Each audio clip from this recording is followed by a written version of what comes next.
అలాగే వేదిక మీద ఉన్న జిల్లా కమ్యూనిస్ట్ పార్టీ కార్యదర్శి జేపిని గారు, ఏలూరు ఏరియా కార్యదర్శి రామచంద్ర గారు, ఏఐటీసీ జిల్లా అధ్యక్షులు డాంగే గారు, అలాగే మన ఈ డివిజన్ కార్పొరేటర్ శ్రీనివాస్ గారు, సీనియర్ నాయకులు అన్నయ్య గారు, కిషోర్ గారు,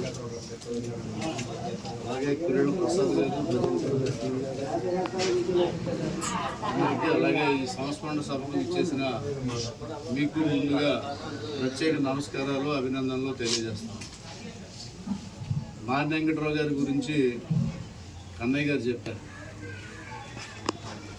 మారి వెంకటరావు గారు ఆయన ఊహ తెలిసినప్పుడు, అప్పుడు మాకు ఊహ తెలియదు, ఆయన ఎర్ర జెండా పట్టుకొని, అంటే గత ఇంచుమించు 5 దశాబ్దాలు 50 సంవత్సరాల కాలం పాటు ఎత్తిన జెండా దించకుండా వాళ్ళ కార్మికుల సమస్యలు అట్లాగే ప్రజా సమస్యల పరిష్కారానికి కమ్యూనిస్ట్ పార్టీ చేస్తున్న పోరాటాల్లో పాల్గొన్న వ్యక్తి కామ్రేడ్ మారి వెంకటరావు గారు.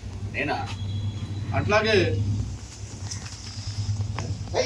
కాతకూతో చదువుకుని విషయ పరిజ్ఞానం ఉన్న కార్మికులుగా, పనిలో నైపుణ్యం ఉన్న కార్మికులుగా ఉన్నారు. కానీ 50 సంవత్సరాల క్రితం వాళ్ళు మోటుగా కష్టపడడం తెలుసు తప్ప పని నైపుణ్యత కానీ లేకపోతే చదువు సంఖ్యలు కానీ పెద్దగా ఉన్నవాళ్ళు కాదు. అయినా దెబ్బలాడే జెండా ఏదైనా ఉందంటే ఖచ్చితంగా ఎర్ర జెండా అని వాళ్ళకు బలమైన నమ్మకం ఉండేది. అందుకోసం వాళ్ళకి చదువు ఉన్నా లేకపోయినా కానీ కమ్యూనిస్ట్ పార్టీ ఏం చెప్తే, ఏఐటీసీ ఏం చెప్తే, కమ్యూనిస్ట్ పార్టీ నాయకులు ఏం చెప్తే దానికి కట్టుబడి బలంగా నిలబడి వాళ్ళ సమస్యల పరిష్కారానికి ఉపయోగపడేది కార్మిక వర్గం. కానీ ఇవాళ ఏం జరుగుతూ ఉందంటే అన్ని దశాబ్దాలు పోరాడి వాళ్ళ కోసం అనేక చట్టాలు మన ముందు తరం నాయకులు సాధించి పెడితే ఇవాళ చట్టాలన్నింటినీ 4 కోట్లుగా మార్చి కార్మికుల మీద దాడి చేయడానికి కావాల్సిన ప్రయత్నం ఇవాళ ప్రభుత్వాలు చేస్తూ ఉన్నాయి, కేంద్ర ప్రభుత్వం కానీ రాష్ట్ర ప్రభుత్వం కానీ. అంటే అప్పుడు చేసిన పోరాటాల కంటే మరిన్ని పోరాటాలు చేయాల్సిన అవసరం ఇప్పుడు ఉంది. అప్పుడు చట్టాలు చేశారు, కానీ ఇప్పుడు చేసిన చట్టాలని రద్దు చేయడం ఒక భాగం అయితే, మళ్ళీ మనం ఎప్పుడైతే 100 ఏళ్ల క్రితం, 50 ఏళ్ల క్రితం, 80 ఏళ్ల క్రితం ఎట్లాంటి దుర్భర దారిద్ర్య జీవితాన్ని అనుభవించిందో కార్మిక వర్గం, మళ్ళీ అటు పక్క వీళ్ళందరినీ లాక్కుపోవడానికి కావాల్సిన ప్రయత్నం చేస్తూ పెట్టుబడిదారీ వర్గానికి ఊడిగం చేసే ప్రయత్నంలో ఇవాళ ప్రభుత్వాలు ఉన్నాయి.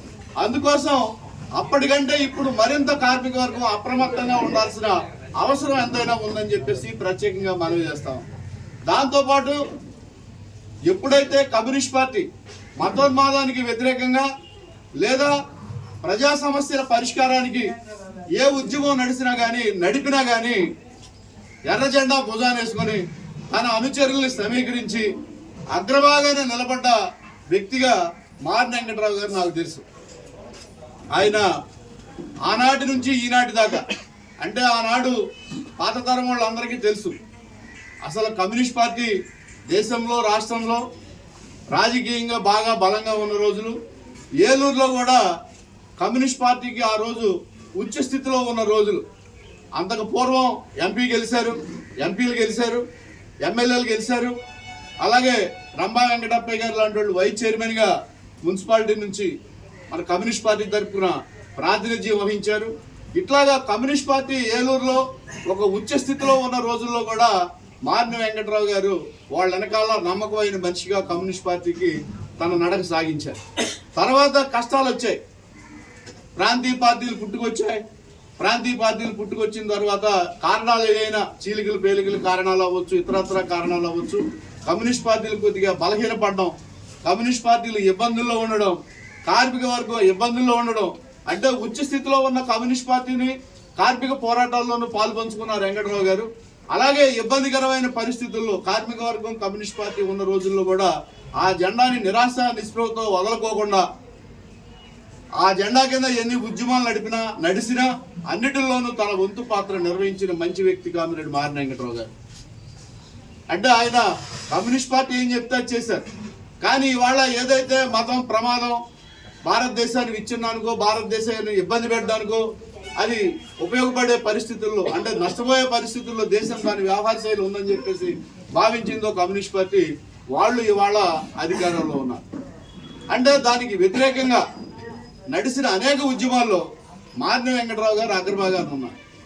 అంటే ఇవాళ వాళ్ళు అధికారంలోకి వచ్చాక ఎట్లాంటి ప్రమాదకరమైన పరిస్థితికి పోతా ఉందంటే, మణిపూర్ ఘటన ప్రారంభమై ఈ రోజు ఖచ్చితంగా రెండు సంవత్సరాలు ఇవాళకి, అంటే మే 3వ తారీఖున స్టార్ట్ అయింది. అక్కడ ఇప్పటికే నాకు గుర్తుండి 260 మంది చచ్చిపోయారు, 70,000 మంది నిరాశ్రయులు అయ్యారు, వందల చర్చిలను కూల్చేశారు. అయినా ఈ దేశ ప్రధాని నిన్న ఎవరో అంటున్నారు అమరావతి మీటింగ్లో, మిస్సైల్ లాంటి మనిషి ఉన్నాడు భారతదేశానికి మోడీ గారు, అందుకోసం ఇక ఏ దేశము ఏమీ చేయలేదు, 100 పాకిస్తాన్లు అయినా కానీ భారతదేశంలో గడ్డ మీద మొలిసిన గడ్డి పరకు కూడా పీకలేరని చెప్పేసి చెప్తాం. మనం అడుగుతున్నాం కమ్యూనిస్ట్ పార్టీ, మణిపూర్ భారతదేశంలో భాగం కదా, భారతదేశంలో భాగమే కదా ఈశాన్య రాష్ట్రం. అక్కడ అంతమంది చనిపోయి, అంటే చనిపోవడం అంటే మహిళల్ని వివస్త్రలను చేసి, ఒంటి మీద బట్టలు లేని మహిళల్ని రోడ్ల మీద ఊరేగించి దారుణంగా రేపులు చేసి చంపేస్తే ఒక తెగని భుజాన్ని వేసుకొని మొయ్యి తెక్కి ప్రభుత్వమే ఆయుధాలు ఇచ్చి ఆ మారణకాండ జరగడానికి కారణమైంది. ఎందుకు చేశారు ఇదంతా? సరే ఎందుకు చేశారో తర్వాత చెప్తా. దానికి సంబంధించి ఇప్పటిదాకా ఈ దేశ ప్రధాని కనీసం మణిపూర్ వెళ్ళి ఏం జరిగిందిరా బాబు, మీరు ఎందుకు చచ్చిపోయారు, ఎందుకు నిరాశ్రయులుగా ఉన్నారు